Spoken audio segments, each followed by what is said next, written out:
Hi everyone, good morning. Brian Allen here. Using Google Meet within Google Classroom, specifically helpful for snow days or flexible instruction days. If you've never set it up or you've never done it in Google Classroom before, it's very simple to do. The first thing you want to do is go to your Google Classroom and like Google does for everything else, there's multiple ways to do the same thing. I can go ahead right here on this Meet and click Generate Link, and it will create a link for me automatically. Or I can click on the little gear for the class settings and scroll down, and I will see the same option, Generate Meeting Link. So I'll just do it here, and you can see it makes the link visible to students. So I click Save, and now instead of Generate, it says Join. If I didn't want to have this visible to students right now, I could click the three dots, manage, and make it not visible. So students would not see that join link, but I'll go ahead and leave it on.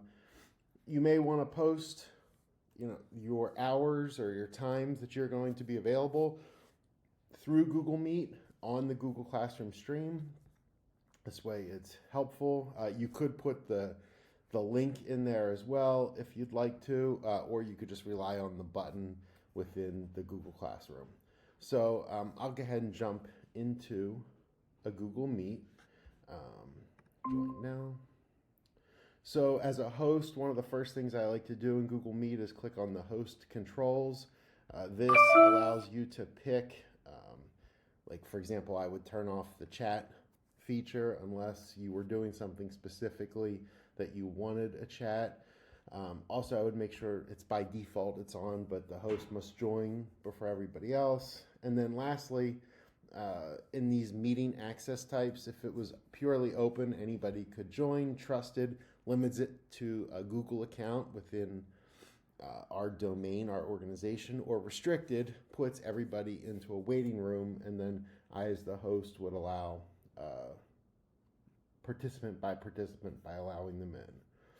So I have my host control set. The next thing you may want to do, I'm not in a cafe where it's snowing, but you can, by clicking on the three dots, you can apply visual effects if you wanted something in your background a little different. Google gives you a whole bunch of options that you could pick as your virtual background. And other than that, everything else is pretty self-explanatory. The microphone to turn the camera on or off, and then also closed captioning, which is pretty cool. It uses the AI built within Google Meet to do closed captioning.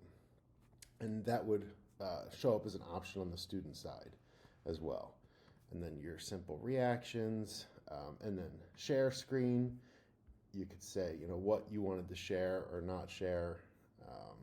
Again, it's all very simple and easy to do. When you're done, you can hang up the call, end the call for everyone, so it kicks everybody out.